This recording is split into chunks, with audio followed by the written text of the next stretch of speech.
तो नमस्कार दोस्तों, स्वागत है आपका हमारे चैनल पर। रुक्मिणी प्रकाशन का स्टैटिक जीके सेट होगा आज हमारा 66 और 67, 66 और 67। चलिए स्टार्ट करते हैं पहले प्रश्न से। पहला प्रश्न होगा हमारा, 14वें दलाई लामा डैश में रहते हैं। 14वें दलाई लामा कहाँ रहते हैं? तो ये हो जाएगा आसान सा प्रश्न, धर्मशाला। Option A. निम्नलिखित में से कौन भारतीय ओलंपिक तीरंदाज और पद्मश्री विजेता है?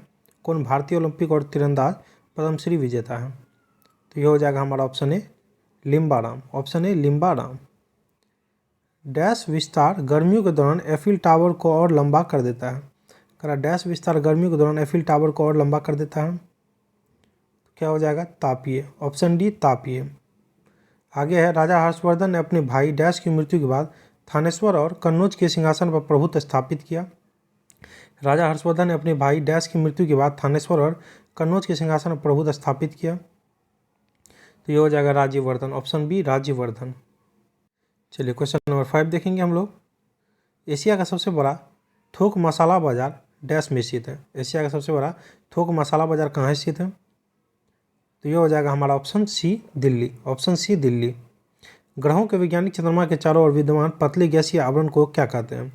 तो इसे कहते हैं ऑप्शन डी, चंद्रमा का बहिर्मंडल। चंद्रमा का बहिर्मंडल। बिरजा मंदिर, राजरानी मंदिर और समलेश्वरी मंदिर सभी डैश में स्थित हैं। सभी कहाँ स्थित हैं? तो यह है ओडिशा में। Option C, Odisha. निम्नलिखित में से कौन सा केंद्र शासित प्रदेश जम्मू और कश्मीर का लोक नृत्य नहीं है? कौन सा केंद्र शासित प्रदेश जो है जम्मू और कश्मीर का लोक नृत्य नहीं है? लोक नृत्य।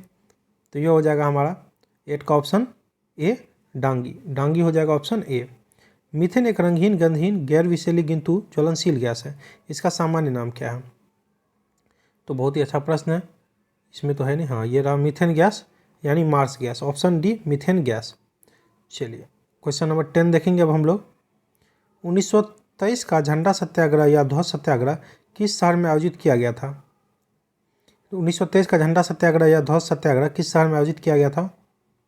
तो ये होगा हमारा नागपुर। Option D, Nagpur. ध्यान रखना है। निषेचन के बिना फल के विकास को डैश कहा जाता है। निषेचन के बिना फल के विकास को क्या कहा जाता है? तो यह कहा जाता है पार्थेनोकार्पी। पार्थेनोकार्पी। ऑप्शन डी हो जाएगा। सुप्रसिद्ध विक्टोरिया टर्मिनस स्टेशन मुंबई किस कलाब्दी में बनाया गया था? तो यह होगा हमारा 1878 से 1888 के बीच। ऑप्शन ए हो जाएगा। भारत के किस शहर को पूर्व का एथेंस के रूप में जाना जाता है? भारत के किस शहर को पूर्व का एथेंस के रूप में जाना जाता है? तो यह होगा हमारा मदुरै। Option B, Madurai. ध्यान रखना है, मदुरै। किस टेनिस स्टार के सम्मान में स्विस सिक्का ढाला गया? किस टेनिस स्टार के सम्मान में स्विस सिक्का ढाला गया? तो यह होगा Roger Federer. Option B, Roger Federer. सौरमंडल में ग्रहों के क्रम में मंगल और शनि के बीच कौन सा ग्रह आता है? सौरमंडल में ग्रहों के क्रम में मंगल और शनि के बीच में कौन सा आता है? तो यह हो जाएगा हमारा बृहस्पति। Option C, Brihaspati. स्वतंत्रता सेनानी सुचिता कृपलानी किस राज्य की पहली महिला मुख्यमंत्री बनी है? तो यह हो जाएगा उत्तर प्रदेश। Option C, Uttar Pradesh. मध्य प्रदेश के पहले राज्यपाल कौन थे? मध्य प्रदेश के पहले राज्यपाल तो सीतारमैया। ऑप्शन डी, सी, सीतारमैया। 18 देखेंगे। जॉर्ज साइमन ओहा जिनके सम्मान में हमारे पास प्रसिद्ध ओम नियम है किस देश से थे? तो ये हो जाएगा हमारा जर्मनी। Option C, Germany. ध्यान रखना है। क्रिकेट में 2 अंतर्राष्ट्रीय हैट्रिक्स लगाने वाले पहले भारतीय कौन है? क्रिकेट में 2 अंतर्राष्ट्रीय हैट्रिक्स लगाने वाले पहले भारतीय तो ये हो जाएगा हमारा कुलदीप यादव। Option B, Kuldeep Yadav. जवार नृत्य जो धन का उत्सव मनाने की एक नृत्य शैली है, उसकी उत्पत्ति किस राज्य में हुई? तो ये हो जाएगा मध्य प्रदेश। Option C, Madhya Pradesh. चलिए आगे बढ़ते हैं हम लोग। Set number 67। लाल रक्त कोशिकाओं के निर्माण के लिए शरीर का कौन सा अंग जिम्मेदार है? लाल रक्त कोशिकाओं के निर्माण के लिए शरीर का कौन सा अंग जिम्मेदार है? तो ये हो जाएगा हमारा ऑप्शन बी, राइट, अस्थि मज्जा। ऑप्शन बी, अस्थि मज्जा। भारत में कौन सा शहर सबसे पारंपरिक कढ़ाई शैलियों में से एक चिकनकारी के लिए विश्व प्रसिद्ध है? तो ये हो जाएगा लखनऊ। आसान सा प्रश्न। Option A. किस स्तंभ शिलालेख में समुद्रगुप्त की उपलब्धियां अभिलिखित की गई जो अपनी विजय के लिए नेपोलियन ऑफ इंडिया के नाम से जाने जाते थे? तो ये हो जाएगा हमारा ऑप्शन सी, इलाहाबाद प्रशस्ति। Option C. निम्नलिखित में कौन सा भारत का जुड़वा शहर नहीं है? भारत का कौन सा जुड़वा शहर नहीं है? तो ये हो जाएगा ऑप्शन सी, त्रिशूर और तिरुवल्ला। त्रिशूर और तिरुवल्ला। निम्नलिखित में किस बैंक को 1969 ईस्वी में राष्ट्रीयकृत बैंक नहीं बनाया गया है? तो ये हो जाएगा ऑप्शन सी, भारतीय स्टेट बैंक। ऑप्शन सी है भारतीय स्टेट बैंक।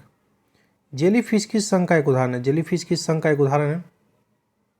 तो ये हो जाएगा हमारा ऑप्शन ए, संघ निडेरिया। ऑप्शन ए, संघ निडेरिया। जॉन मेनार्ड किन्स जो अपने आर्थिक सिद्धांतों के लिए जाने जाते हैं, किस देश से थे? केंसियन अर्थशास्त्र थे। तो ये हो जाएगा हमारा 7 का option C, England. Option C, England. निम्नलिखित में से क्या उड़ीसा में स्थित नहीं है? क्या उड़ीसा में स्थित नहीं है?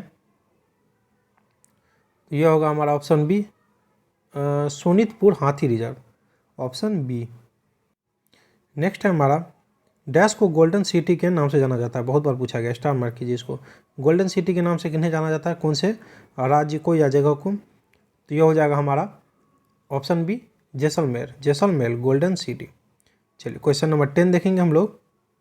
एक अर्थव्यवस्था में उत्पादित वस्तु और सेवाओं के मूल्य, कुल मूल्य की गणना 3 विधियों द्वारा की जा सकती है।